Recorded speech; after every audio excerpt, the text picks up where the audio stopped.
Hola, ¿cómo están? Mi nombre es Santiago Israel y esto es Memoria sin Tinta. Y en esta ocasión tenemos a un invitado súper especial. Él es el señor Enrique Machuca. ¿Cómo estamos, Quique? Mejor conocido como Quique Machuca. Exactamente. Muchísimas gracias por la invitación. Estoy muy bien. Espero que vos también. Yo también estoy muy bien, Quique. En esta ocasión nos reúne algo súper importante del cual ambos compartimos y somos algo fieles, por decir así, porque lo desempeñamos en el día a día. Algo como la literatura.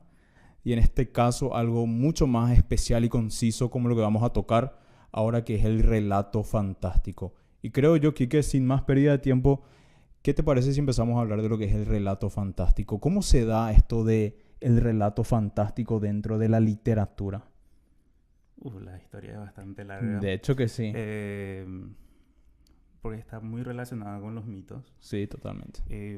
A ver, yo creo que primero tendríamos que diferenciar qué elementos, Sí. para poder definir bien lo que entra dentro del cuento fantástico y lo que está fuera del cuento fantástico. Ujú. ¿Qué elementos hacen que un cuento sea fantástico? Ya va a depender mucho del término. Algunos le van a llamar cuento de hadas, otros le van a llamar cuento maravilloso, cuento fantástico. Normalmente nos referimos a la misma cosa, Sí, en forma general. Y para que algo sea un cuento de hadas, no necesariamente se tienen que hablar de hadas adentro. totalmente. Eh, sí, nosotros en español le llamamos de esa forma. Yo creo que en inglés otra es la terminología Ujú. fairy tale, Sí, algo sí. así. Eh, Perdón por el inglés. Sería fairy tales. Sí. Sí. Eh, bueno, para que algo sea fantástico, Tolkien exigía, vamos a decir, tres cosas. Sí. Un gran autor El hay que autor tocar. del Señor de los Anillos y del Hobbit. Perfecto. Eh, Primero que, vamos a decir, una de las características es la, la presencia de la magia, Ok. pero la magia no necesariamente es surrealista, porque en el cuento fantástico es como que el autor crea un mundo secundario donde si el autor quisiere, Ujú. como si el sol puede ser verde y eso no va a dejar de ser real en ese mundo y Claro, claro. ni va a estar en contra de las reglas lógicas. En este caso, como siempre, el autor es el hacedor de ese mundo imaginario, por decir Es así. como un subcreador, él es el que va a Exacto. hacer el papel de Dios de esa historia. Totalmente. Entonces, la presencia de la magia, que la magia forma parte de la naturaleza en esa historia, y hasta los cuentos se pueden burlar de cualquier cosa, menos de la magia. O sea, no se Ok. burlan de la naturaleza normalmente. De hecho, que no se toca luego. O sea, una vez que el autor empieza a desarrollar los personajes, no se describe esto es un acontecimiento ficticio. O sea, desde el primer plano lo toma como algo totalmente verídico. Sí, O como sea, algo los natural, acontecimientos se dan ya como si fuera algo que ya está. O sea, no resulta algo claro, extraordinario. totalmente. Eh, Luego, normalmente trata de temas de la vida del hombre. Sí. Normalmente el protagonista suele ser un ser humano, por más que existan trolls, a ver qué otro ser fantástico, hadas, Los elfos. los elfos. Normalmente el protagonista es un ser humano, Ok. normalmente, no siempre, ¿verdad? En el Ujú. caso del Hobbit es un Es Hobbit que un no es un ser hobbit, humano. claro, claro. Pero normalmente es un hombre que tiene que pasar por un montón de dificultades y que tienen que luchar contra todo lo que nosotros luchamos también. O sea, no es algo fuera de lo normal, tampoco en esto. En ese caso, yo creo que el realismo no se separa mucho, Quique, ¿verdad? De lo que es el asunto del día a día del hombre, ya fuera de lo que es el cuento, ¿verdad? Porque el personaje lidia con acontecimientos que un hombre, tanto como vos y yo, ¿verdad? Podemos estar lidiando en el día a día, ¿verdad? Entonces, ahí es donde yo creo que el autor hace que el lector se relacione con sus personajes, ¿verdad? Entonces, como que tiene sus mismas luchas. Generalmente le ocurre a lo que le ocurre a todos los hombres en general, ¿verdad? Tiene miedo, ¿verdad? Esperanza, ¿verdad? Se enamora, ¿verdad? Son cosas que tanto que ocurren en el relato fantástico ocurren también en la vida real, separándonos de lo que es el relato en ese pequeño universo, ¿verdad? Exactamente. Vamos a decir, la única diferencia tal vez de lo que separa de una obra literaria realista Sí, propiamente es que en el cuento fantástico la narración es como que elevada sí, comparado con nuestra realidad o con nuestro mundo primario, es elevada a un grado ya sobrenaturalizado claro, porque, bueno, existe la magia, existen cosas que en nuestro mundo primario no son naturales. claro, Entonces, como que la obra es sobrenaturalizada a pesar de que en este mundo secundario eso sea natural. claro, claro, claro, claro. En ese caso, yo rescato algo que Cortázar hablaba, por ejemplo, uno de los grandes cuentistas del siglo XX, Julio Cortázar, argentino, ¿verdad? Él rescataba que dentro de ese realismo, ¿verdad? La irrupción de lo fantástico se podía dar así en un instante, ¿verdad? En donde de repente nosotros estamos acá, ¿verdad? Y ocurre algo que saca o torna totalmente esa plena realidad, lo torna en algo fantástico, ¿verdad? Pero tampoco lo fantástico no toma toda la escena, ¿verdad? Sino que simplemente irrumpe en un segundo y es como que esa situación realista cambia, ¿verdad? Y le da otro tinte, ¿verdad? Y es ahí en donde nosotros habíamos compartido, incluso en el relato fantástico se da esa sensación de tensión constante, ¿verdad? En donde algo va a suceder, ¿verdad? Es como que se va gestando y Cortázar decía que el buen cuentista gana por puntos.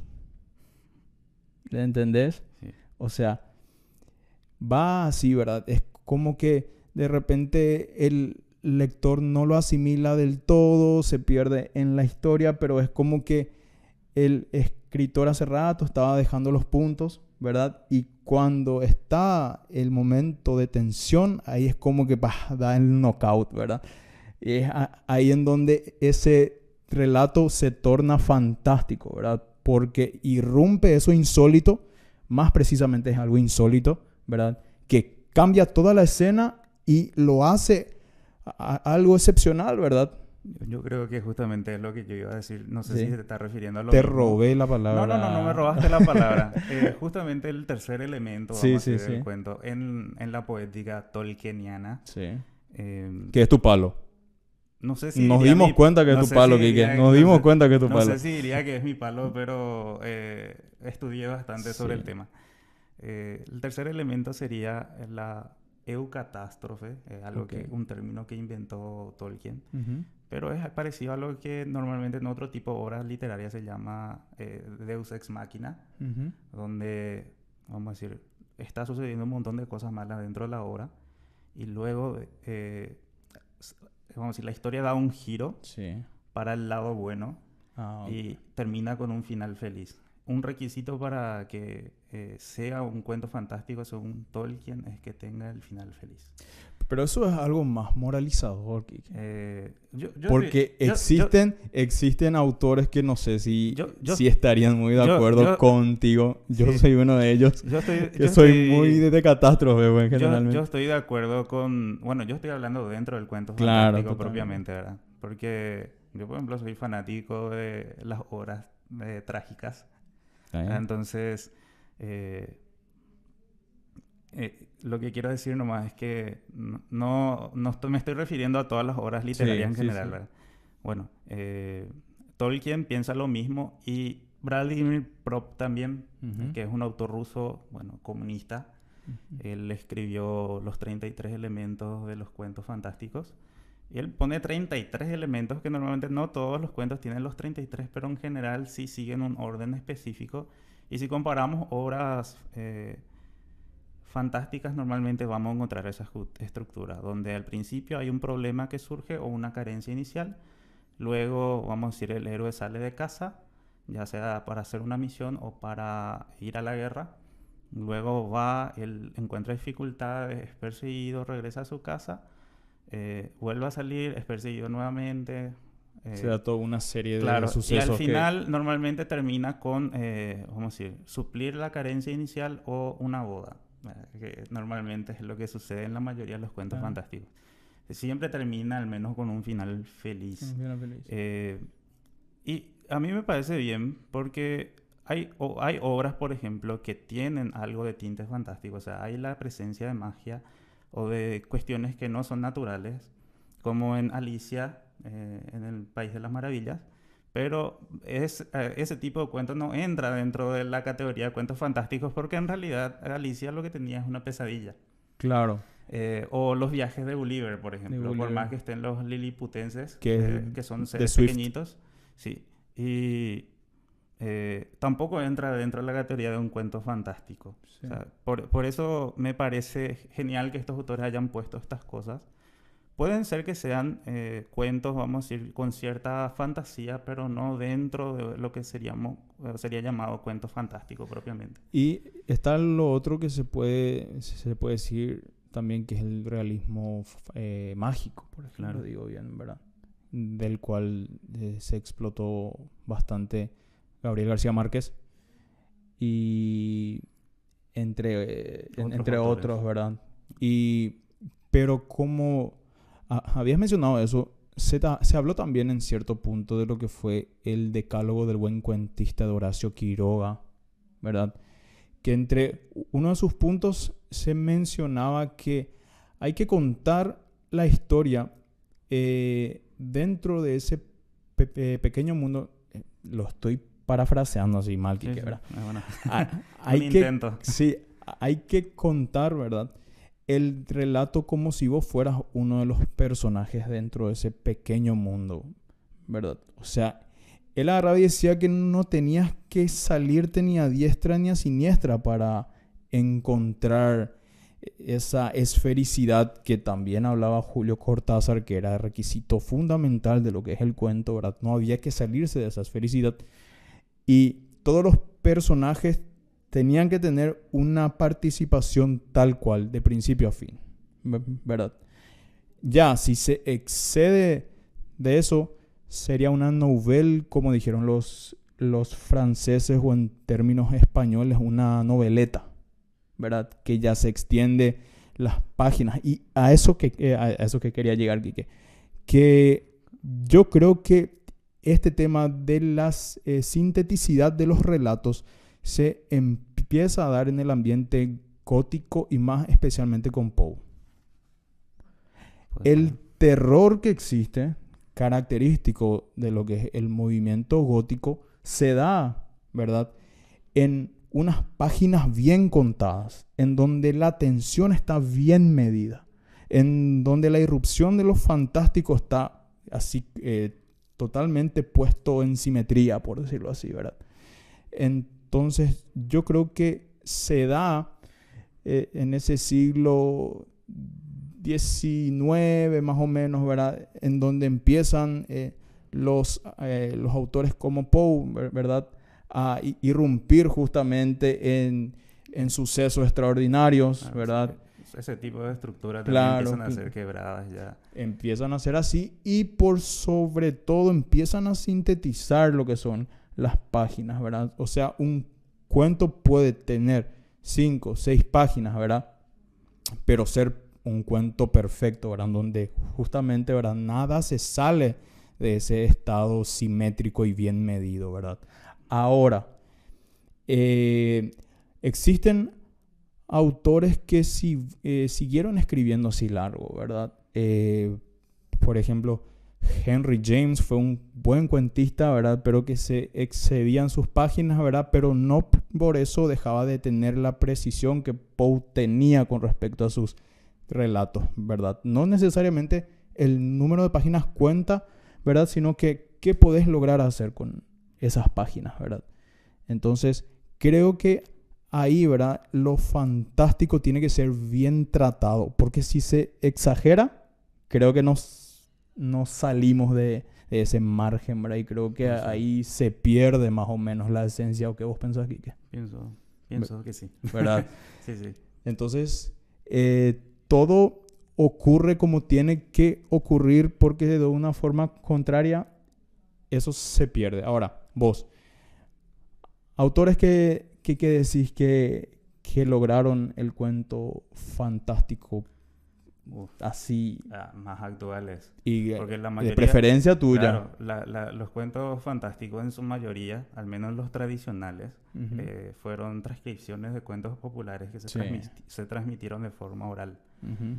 Entre estos que normalmente se tienen en cuenta, vamos a decir, está Andersen, me acuerdo su apellido, los hermanos Grimm, Grimm, ujú. y esos son los cuentos populares tradicionales. Sí, Ahora ahí sí. vamos a encontrar dentro de la lista de los cuentos que ellos transcribieron o quizás adaptaron. Los hermanos Grimm hicieron mucha adaptación.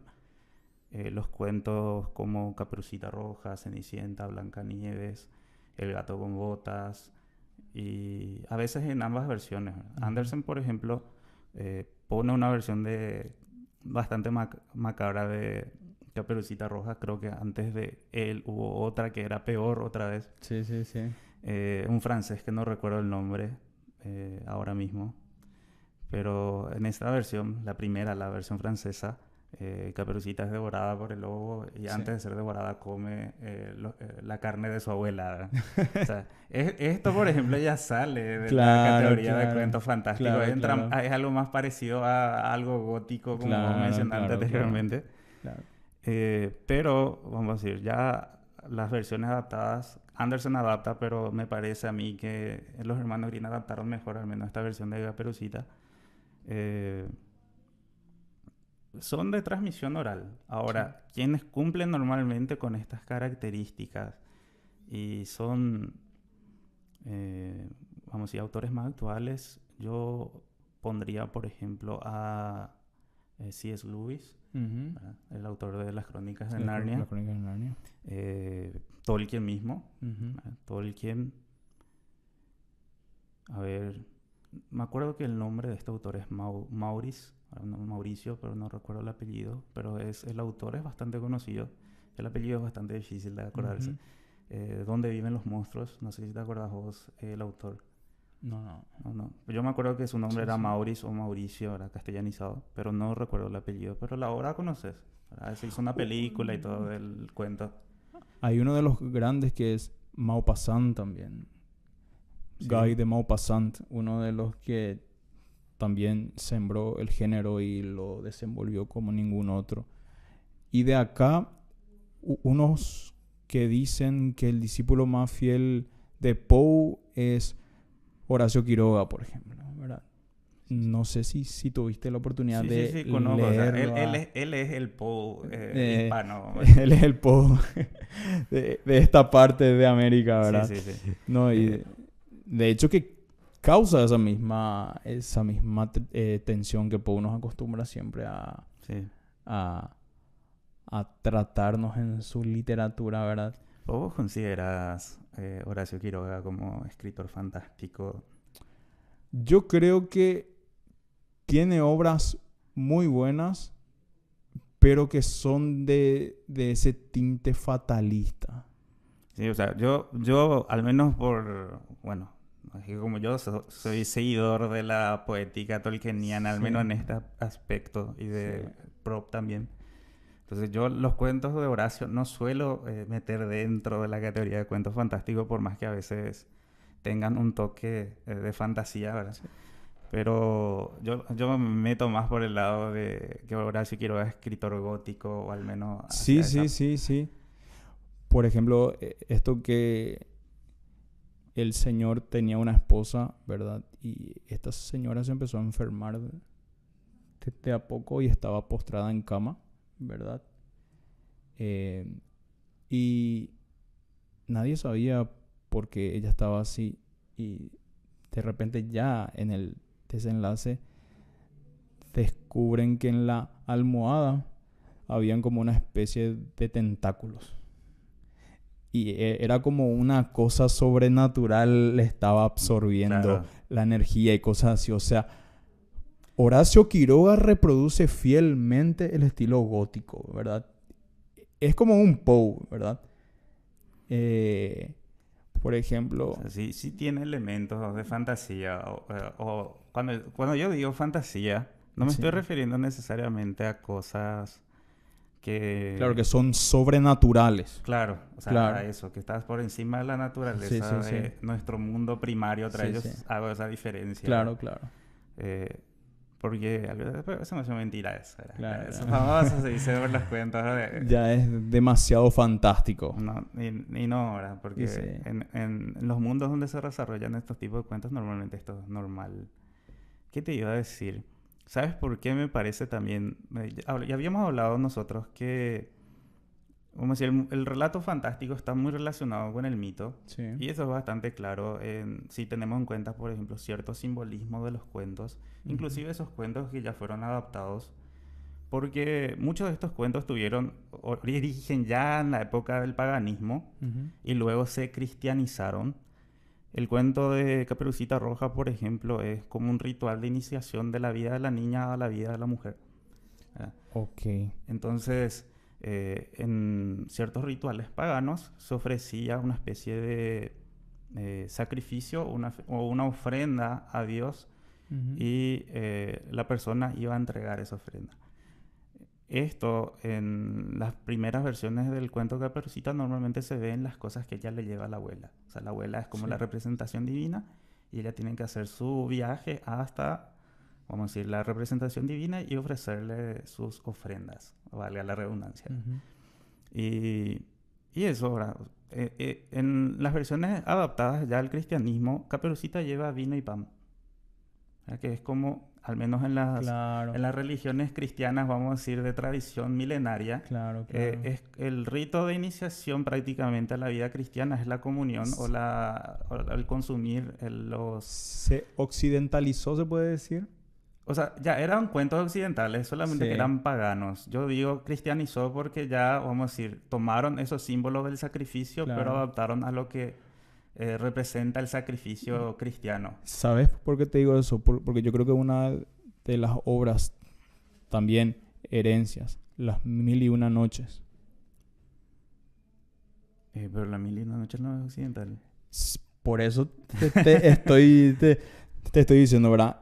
Empezó en una región oriental y de hecho que se considera que el autor es anónimo, Sí, ¿verdad? sí, sí. Entonces, luego le sucedió un inglés del cual no tengo, ahora mismo no puedo recordar bien el nombre, pero fue una obra que no se consideró entonces y cuando fue como descubierta, ¿verdad? Y abierta al mundo occidental, ¿verdad? Se empezó a coger de tan buena gana que hasta hoy día se tiene indicios de ella, ¿verdad? Entonces, Ah. bueno, si empezamos a reunir todo el género fantástico, tal vez, Quique, necesitaríamos empezar por China o la India, En todas partes. ¿verdad? O Y- sea, como normalmente- algo y vos milenario sabés si que- estamos hablando de las primeras Y vos civilizaciones. sabés que hay cuentos en común. A mí, por ejemplo, en mi trabajo de tesis, ¿verdad? Que fue sobre cuentos, me tocó analizar un cuento que se llama La doncella guerrera. No es más que un cuento, era un poema Sí. medieval que es parecido a la historia de Mulan. Ah, mira. Es vamos a decir, es la menor de 7 hijas de Ujú. un conde que no pudo tener hijo varón. Él tenía que ir a la guerra y no podía ir por edad, pero tampoco tenía hijo varón a quien mandar. Ujú. Entonces, la menor se viste como si de varón, se corta el pelo, se viste varón y va a la guerra. Bueno, ahí sucede Claro, claro, es casi claro. lo mismo. Un príncipe vamos a decir, sospecha de él o de ella, porque en ese momento ella está travestida, ¿verdad? O sea, Sí, está sí. vestida de hombre. Y ella tiene que pasar por ciertas pruebas, luego es descubierta y ella regresa a su hogar. Sí, Y sí. una vez que regresa a su hogar, el príncipe va y le piden matrimonio y termina en boda. Bueno, Esta historia existe ya anteriormente en China. pero se occidentalizó al paso de lo que es el tiempo. Capaz se occidentalizó o capaz tuvieron un mismo origen Ujú. y, vamos a decir, se dividió. Porque así como... Cada uno en su... Claro, así como en sus vertientes. sucedió también en Rusia. En Rusia hay una versión de Blancanieves Ujú. donde una Sarina, creo que se le dice Sarina a las princesas ahí, Una zarina es envenenada por una monja que le da una manzana envenenada y 12 guerreros que disputaban por su amor, vamos a decir, intentan rescatarla, ¿verdad? Es O tal sea, cual. es tal cual Sí, Blancanieves también. O si te sea, das cuenta. si no, vamos a decir, si no hubo influencia entre ambas, tuvieron un origen en común y cada uno, vamos a decir, tuvo después una versión. Claro, claro. O capaz se adaptaron a cada región. Porque, vamos a decir, hablando ya del mundo cristianizado, muchos de estos cuentos se adaptaron o tuvieron otras versiones, inclusive tomando como referencia la Biblia. Muchos de estos cuentos nosotros podemos hacer un análisis comparativo con historias bíblicas. A ver, el Cenicienta, por ejemplo, creo que es el caso más fácil. Yo hice un análisis con mis alumnos del 4º grado y ellos hicieron sin ayuda mía una comparación con la historia de la redención y con la historia de Moisés. Hicieron solitos, o sea, yo les dije que comparen con otra historia y ellos O de hicieron repente con otras culturas que se separan, como es el caso de Prometeo y Jesús, eso. Sí, son historias semejantes, me está diciendo. ¿verdad? Sí, O sea, por la paga, ¿verdad?, de querer entregar al ser humano algo así como el fuego, ¿verdad? Entonces, tiene que pasar por un castigo. Claro que Prometeo tuvo la intención de engañar a Zeus y después 2 veces, ¿verdad? Entonces, bueno, fue ese castigo que después fue encadenado y venía un águila y le comía los intestinos, ¿verdad? Cada 2 días. Otra versión dice que cada una noche, ¿verdad? Y que después el intestino se regeneraba para que otra vez, ¿verdad? Entonces, son cosas que se encuentran en común y de repente pasa ahí por la literatura y tradición de la región que la reproduce otra vez, ¿verdad? claro. Pero si nos ponemos a hablar de esto, Quique, vamos a tardar. Extendernos demasiado. Así que yo digo para dejarlo en una próxima ocasión. Está bien. Desde ya te agradezco muchísimo, Quique, por la oportunidad de estar aquí.